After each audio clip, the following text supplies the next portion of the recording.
Hi, I'm Peter J. Ray. Welcome to Adventures in History. Today's topic is Dearest Mother, Love Ruthie. Ruth Smallshaw Ray's Letters to Her Mother, 1950, Part 49. 2457 Kenilworth Road, Cleveland Heights, Ohio, April 3rd, 1950. Hi, my family. Today was the first full day of holidays. How dull. Oh, I accomplished a few things, a little washing, cleaned a drawer, a little reading, made lunch and supper, barbecued hamburger and onions, and brownies, and strawberry whip. John phoned at lunchtime. I don't know if I'm going to regret not taking that ride to New York or not. There are two angles.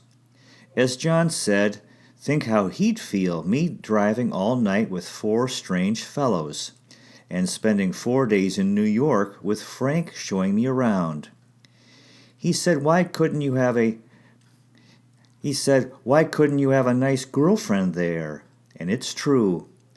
I've a lot of homework to do too, so I guess I'd better get at it and not think about it. I'd like to see New York, though.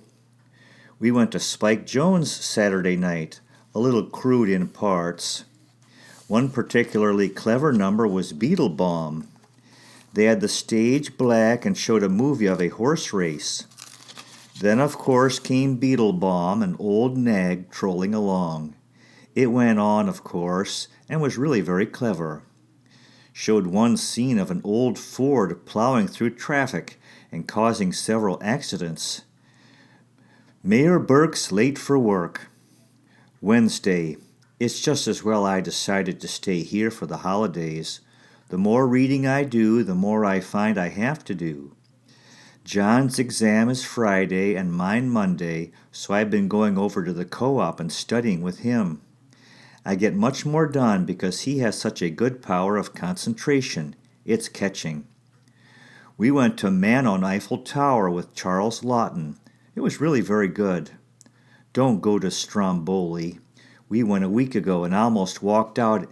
It was so poor. There was some tuna fishing that was interesting, but Ingrid was very unconvincing. Connie and Ginny went a little earlier, but Connie almost phoned me not to go. It's mostly due to publicity that anyone goes, I think. Where I go babysitting, they're expecting a week Friday, and she wants to go out the Saturday before. Perky of her, isn't it? Ginny just brought up the church annual you sent. Thanks. It was nice to see so many familiar names, including Mrs. Smallshaw and Connie. I should send it on to Connie. Incidentally, with John talking about it in so many of his cases, it's only sensible that you have wills made out. It's amazing the number of people that don't, and the messes they get into. I remember Daddy has one, but you? I never had any insurance and think possibly I should. At the moment, I'm not worth very much. I think it sounds like a very good idea that you and Daddy take a couple of weeks at the beach and rest, although, of course, it would be nice to see you if I graduate. So far, I'm not sure which would be best. Go straight through summer school and graduate in September, or if we get married, it will postpone graduation until next February. You've never said whether you'd prefer it at home or here. Probably in July? Oh, I got quite enthusiastic about offering Bud his fees for his first year of college, if he would like to attend Queen's in Kingston. I don't think too much of correspondence courses except for very diligent people. Then, of course, I realized that if he'd had any desire, he'd have made the initial step in saving himself, so I was deflated again. Then, too, on $100 a month, I'm having a time saving my own fees, which are $750 a year. In case Bud doesn't appreciate living at home, the apartment is $105 a month. My share $35, plus phone, paper, groceries. It costs me about $60 a month, and I have to cook and do housework too. But it's been worth it. I'm one girl who will really appreciate graduation day. It seems that there's an awful lot of crime lately. You've probably noticed in your papers, too. Shandon Burns and his rackets in Cleveland. We have a children's Lenten service Friday morning and, of course, Easter. We have a cross with mesh across it about 4 feet high. The children put flowers in it when they take up their Lent boxes. I've saved about $5 in mine with John and Connie's help. It was lovely last year. Love, Ruth. Thriving Hall, Western Reserve University Campus, Cleveland, Ohio, April 10th, 1950. Dearest Mother, I've just finished my exam in Child Growth and Development early and have an hour before my 7 o'clock class, so a hello to you. Of course, the immediate impressions are my exam. I usually underestimate myself and my own judgment. One question that I thought I knew I hesitated to put down, and just discovered it would have been right. However, outside of that, it wasn't too bad. I did the necessary reading for it during my holidays, so didn't have any studying or cramming last night, and feel better for a full night's sleep. Possibly by the time I graduate, I'll learn to do my work on time. John is a very good influence. He is so methodical and plans everything out. I had the result of my national teacher's exam and was at first very disappointed. I was high in child psychology and general school management and nonverbal reasoning, about 99, and math, and down a bit in the others. And away down in current affairs. I was ashamed. I've been reading the newspapers faithfully since and telling John about the news and saying I plan to write the exam again next year. Anyway, I came out in the top 25%, which is the closest you can tell. However, I wasn't feeling too terrifically pleased. Today, Joan, Wayne's sister, asked how I did. I said, not so good. How did you? She was really thrilled she did so well, and when we compared notes, I had 10 marks higher than she. She's working on her M.A. It's all in your level of aspiration, I guess. So I feel much better. I just hope I did well in the exam. Then my holidays will be worthwhile. I hope John did well in his exam Friday, too. Saturday I brought some daffodils for my kiddies to put in our flowered cross at church, and Sunday morning I had about 10 little ones to try to keep quiet. They all looked so sweet with their mite boxes and flowers. The cross was lovely with tulips, daisies, daffodils, and roses. I had over $4 in my Lent box with Connie's help. John gave me the loveliest corsage of 8 talisman roses. 2 were in the center of glads, just adorable. We went to the cathedral downtown. I wore my pale green coat and beige skirt and rust shoes and gloves. Today Joan said she heard I looked very nice yesterday. We, Ann and Wayne and John and I went to Stowe, Ohio for the Swedish smorgasbord. Quite an experience. It was $3.60 apiece, but we had everything from pickled cherries and all kinds of cheeses, shrimp, spare ribs, cold meats, hot meats, all kinds of salads, even to caviar. Every time you use a plate, they give you a clean one, and John went back 4 times, the 4th to get watermelon for me. We had 3 cups of coffee and all kinds of desserts to choose from.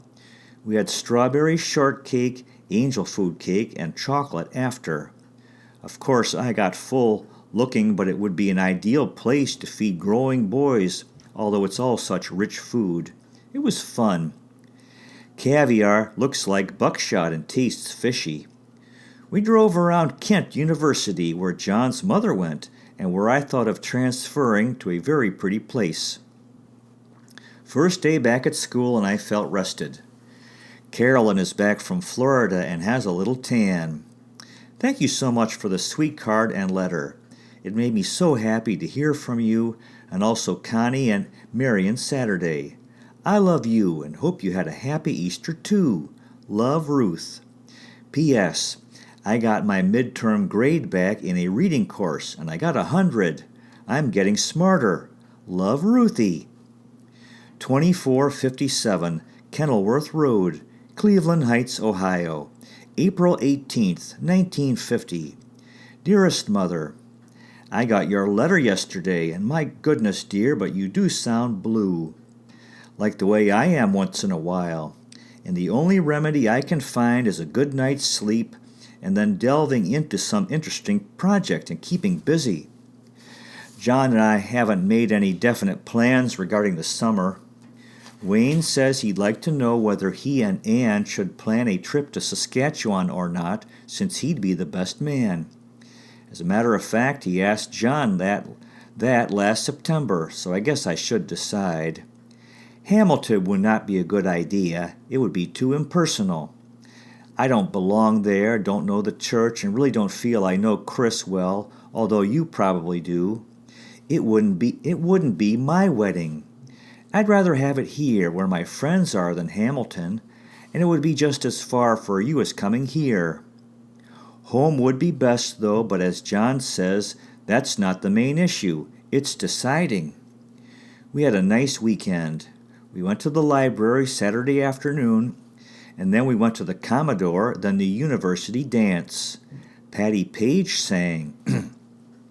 I'd saved my roses from Easter, but they were ready for the Rose Bowl, as John got me an orchid, my first.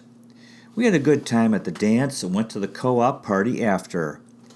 After church Sunday, we went wading in Rocky River, and I'll try to send snaps we took. We read Sunday night.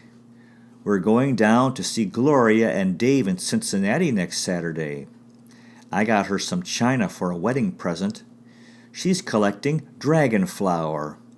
I'm glad you like my Dearest. Did you ever get your china or Chesterfield suite we looked all over for? Oh, I got 92 in my exam, only 3 higher in a graduate course of 59. I was so glad. I haven't met anyone who was higher in the teacher's exam. I got 7 points higher than our physical education teacher who is in law school, and 20 points higher than one of the fellows we know who is a math teacher, so I feel good. I'm over-competitive, I guess. John said the will would be okay, but it's advisable to have someone younger witness it, so they'd more likely outlive you, but I imagine they'd be okay, and you could change it if anything happened. Apparently, Marion's dad left no will, and there's been delays and red tape. John was reading and ran across the word specificness. Have you heard of it, Daddy? I gather from the comments that Daddy likes the letters concerning events roundabout. John went to the opening game this afternoon of the Cleveland Indians and Detroit Tigers. The Indians lost 7-6. Nice job. His boss told him he could go. John's reading his law cases and comes out with some dillies. I just said I thought a quarteroon would be the same as quadroon, 1/4 Negro blood. Hope I'm right. Does that make my letter less egocentric? About the word specificness, I said I thought it should be specificity, and spelled it out. John looked them up in the dictionary and only found specificity. I was right. Were you? I'd better quit that or I'll be getting like Daddy soon. Be happy, Mother. God meant us to enjoy life too. Right. Love, Ruthie. P.S. I'm glad Bud's doing some studying. We got a kick out of it. 2 whole nights. We go to classes 3 nights. It's 10 o'clock before we get supper and study the other 2, plus some Saturday afternoon or Sunday night. It gets to be as interesting or more so than a movie. I'm so glad I came back to school. For one thing, so many things you and Marion say are from sayings or generalizations from personal experience. From the courses I've come to rely on a more statistical proof. At least I think I do. If I were a fellow right now, age 25, I'd still work for my BS as a basis to anything else. Then I'd choose a field that would be special and useful, such as conservation. The drought was man-made. In that sense, I'd get a BS in geology or agriculture. Life is so full of useful and interesting vocations. FRS. 2457 Kenilworth Road, Cleveland Heights, Ohio, May 9th, 1950. Dearest Bud, I enjoyed your last letter, dear, and if you're happy in what you're doing, don't let Ruthie's prodding bother you. I realize so well how important it is that everyone have different tastes to fulfill all the different jobs in the world. More of that another time. And we both know that the important thing is to do well the job we are doing. Now for a favor, and I'll explain why in another letter. I plan to wire a corsage to Mom for Mother's Day, next Sunday, May 14th. I can't now, so hope you'll get it personally for us, and I'll send you a money order for the price when I can. You could get whatever you thought best. I considered yellow roses or one yellow rose with violets. She likes violets, or maybe an orchid. I'll leave it to you to choose the best for the money, the prettiest, and what you think she'd like. I'm glad to hear you have a nice girlfriend, clever too. I think that's swell. We were to a movie Saturday and after went to a colored Negro cocktail lounge, the Cat and the Fiddle. I wasn't so crazy about it. Very plush, chrome, mirrors. It was nice to know of a place to go when you go out with colored friends, like Francis, because most of the white places don't allow colored folks. However, what I enjoyed most was the colored orchestra. They had two bands alternating, one bass and one snore woodwinds. The cornet player almost made me cry. It was so like you and Daddy. So keep playing and studying too. I love you, and please, please do that for Mommy. She's been a wonderful mother, really dear. Love, Ruthie. 2457 Kenilworth Road, Cleveland Heights, Ohio, May 10th, 1950. My dearest mother, Happy Mother's Day, darling, and I do hope that it is a nice day for you. I know the church has a different date than the U.S. Mother's Day, just like Thanksgiving is different. Maybe if you can tell me when it is, I'll be able to wish you another happy day. I'm sorry the weather hasn't been nicer there, and to think of the floods in Winnipeg. I sent Bonnie's baby a sweater, but must write. They have a home now. I wonder if they've evacuated.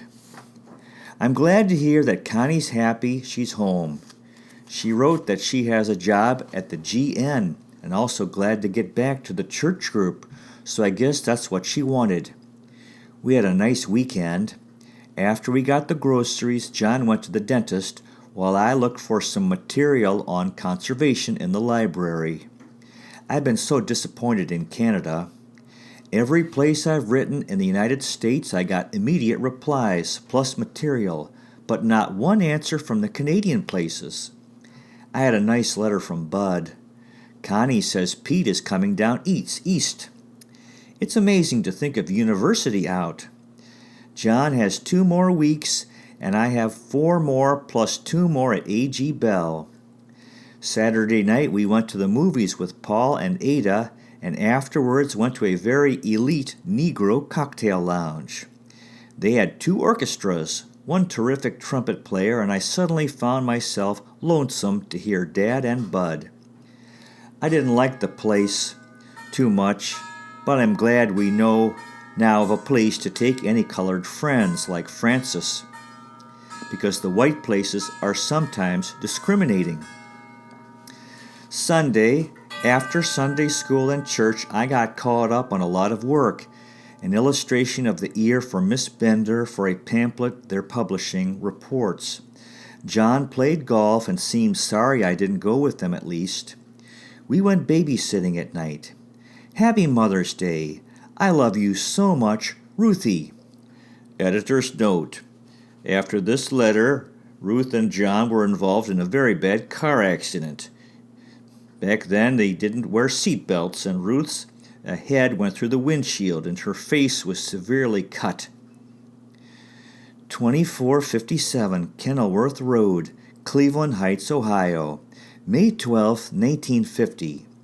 Dearest Mother, Daddy, and Bud, it's early in the morning, and John's just been and gone to work now. Since he's posting the letter about everything, we decided the best thing to do would be to write again soon so you'd be reassured everything's okay. He says my eye is looking much better and my cheek is not so swollen. It's all starting to itch, so must be healing, and I still feel fine. I'm so lucky I haven't felt sick nor unhappy. John has been a big contributing factor. It's so nice that he comes over before work and he has to walk because his car won't be ready for a while. As John says, it's something like this that makes you see who your friends are. Everyone has been so nice. Mrs. Glow said not to worry about paying the rent. I can, though. As I mentioned, I got a lovely bouquet from school. White gladiola, pink snapdragons, purple iris, and red roses. Just beautiful. And Dale came with another armful of yellow snapdragons. Salmon, gladiola, and purple iris, also very lovely. Also with the bouquet at school came a sweet corsage of a white carnation in a colonial bouquet with a red rosebud in the middle. Remember me telling you about the little girl at school who brought me one? Well, I wanted to send this to her, but they tell me she's sick, so maybe when Dale drives us to the doctor tomorrow, I can take it to her. Did I mention that the doctor snipped out some stitches yesterday, so everything's coming along fine. I hope Marion sends the photograph so you can see what my nose used to look like. I'm still so lucky my eyes are okay and my teeth too. Dr. Glover is just wonderful, and he says everything will be okay. Last night, Muriel came to see me and gave me a card, one of those wallet kind. Inside was a check from the teachers at school, $64.50. Isn't that really wonderful? She said even the janitors and nurse wanted to contribute. She said it was all voluntary and no discussion, just that they wanted to. I really felt touched because I hadn't even expected the flowers. I'm not sick. John said the co-op kids wanted to come Monday night, but he wanted them to wait, so says a few may come tonight, which is nice because he'll be at school. I want you to know that I haven't worried at all. Even from the first, I didn't feel that it was really me. I know your body is important, and I know I've been vain, but suddenly the real me knew that it wasn't the most important thing. John's been sweet. He says that someone with a beautiful face may not seem pretty after you know them, and that after a while you don't think they're driving a friend into the hospital and will come to see us. I still can't get over how nice they were at school. Muriel made me laugh so much I was afraid I'd pull the stitches. John told the co-op kids no jokes. She was describing how Mr. Chauncey, my substitute, tried to eat his lunch and keep the kids down too. I hope they'll be good. He's really nice, used to be a minister. I love you, and I'll write more. Love, Ruthie. To be continued. Well, that concludes today's presentation. Good luck to you with your efforts in family history if this interests you, finding, preserving, and sharing old letters, diaries, and photographs, and interviewing elderly relatives while they're alive. You might consider checking out our website, Adventures in History with Peter J. Ray at peterjray.com.